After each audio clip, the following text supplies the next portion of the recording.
Senhor tem nos levado por um período a falar sobre algo que muitas vezes nós não queremos escutar. Mas Ele sabe como nos conduzir, como nos dirigir nesse caminho. Você crê nisso? Você está num lugar que você pode ficar à vontade para adorar a Deus. Você está num lugar que você deve se conscientizar que nós não pregamos por tabela, por encomenda, por bilhetinhos de alguns dos seus familiares. Nós procuramos, e estamos vivendo isso, com muito amor e com muito temor, pregar aquilo que o Senhor quer falar aos nossos corações. E o tema que nós estamos pregando, eu creio que já está fazendo um mês, qual é o tema mesmo? Perdão. Iniciamos pregando que o maior fracassado da face da terra é aquele ou aquela que não consegue perdoar.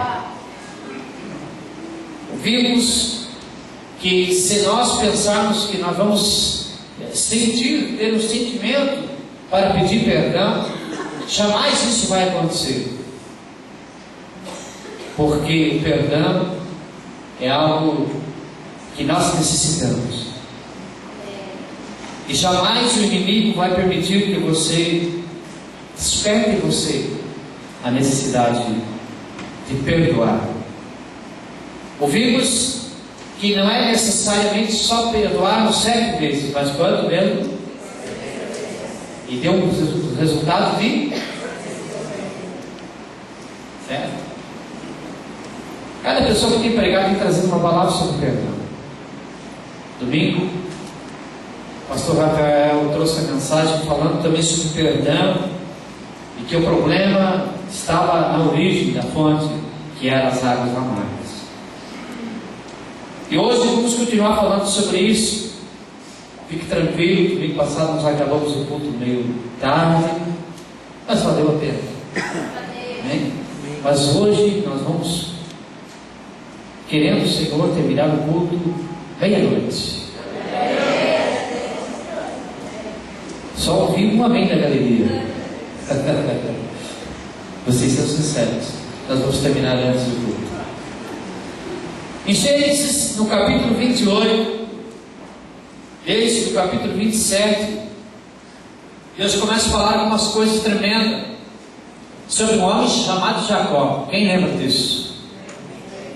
Aquele moço que tinha um chamado, mas aquele moço que tentou.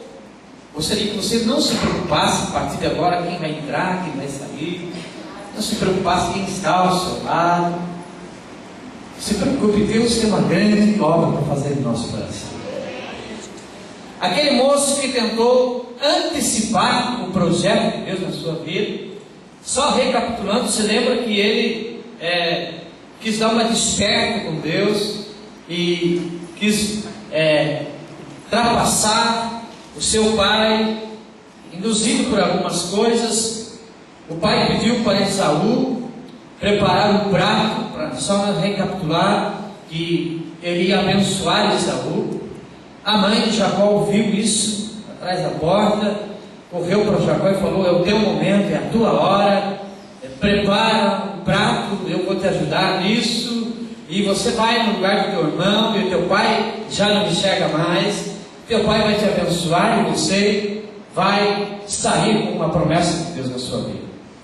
Mas vamos analisar com muita calma, item por item, por que de tudo isso. Amados, Deus usa e usava os costumes sociais daquele tempo para comunicar os seus propósitos. Como assim, pastor? Vou repetir. Deus usava os costumes sociais do momento, daquele tempo, para comunicar ao povo o seu propósito. No tempo dos patriarcas, era um costume da região Ilca, quando chegava o seu momento, o filho partiu para uma nova jornada, o pai chamava o filho, abençoava o filho, era um costume social. E a cada dia que passa, eu acho Deus tremendo, me apaixono mais ainda por essa palavra. Deus começa a usar um costume da própria época para estabelecer, para se comunicar com o homem na terra, seu propósito.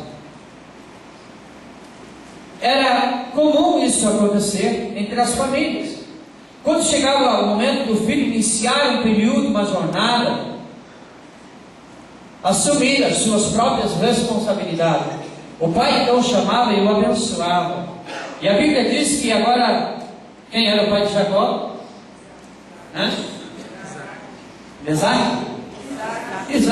Isaac iria abençoar Esaú. Mas Jacó se antecipa. Jacó, sabendo das condições que ele e das consequências que ele ia enfrentar, Jacó, induzido um pouco pela mãe, tenta dar uma de esperto. Ele sabia que no costume da época dos patriarcas era indispensável o pai abençoar o filho para o início de uma jornada ou o início de uma nova família. Todos estão entendendo até aqui? Então, Isaac chama Esaú, mas quem chega no lugar de Esaú é Jacó. Eu, quando começo a olhar essa história, eu começo a relembrar, Jacó parecia muito ser brasileiro. Brasileiro sempre quer dar um jeitinho na situação. Diga para o seu irmão, Jacó parecia ser brasileiro.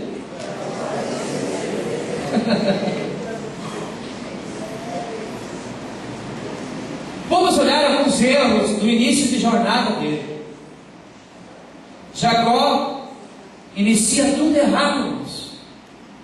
E ele enfrenta umas consequências terríveis no seu futuro, por causa do seu início. Será, olha para mim, será que algumas origens daquilo que nós estamos passando não são por causa das atitudes que tomamos no início de alguma jornada?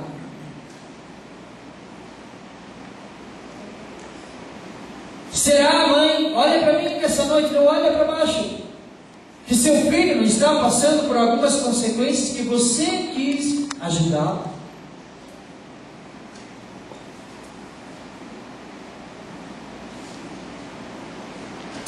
Ele inicia tudo errado.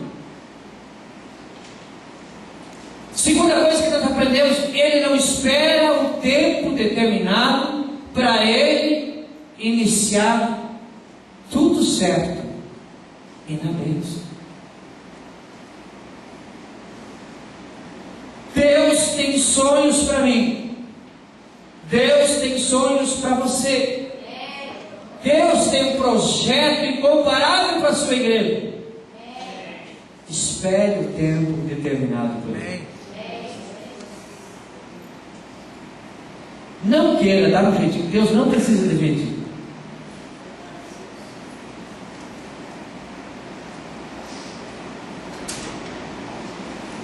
Ele começa seu início, ele antecipa a sua trajetória, presta atenção, e ele faz de base, de alicerce, uma mentira.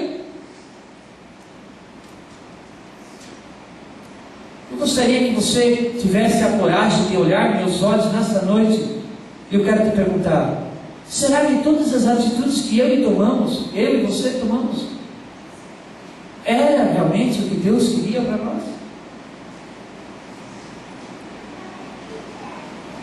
Ou será que ainda depois de nós ouvir 3, 4 anos sobre intimidade, santidade, reino na terra, nós continuamos brincando com certas coisas?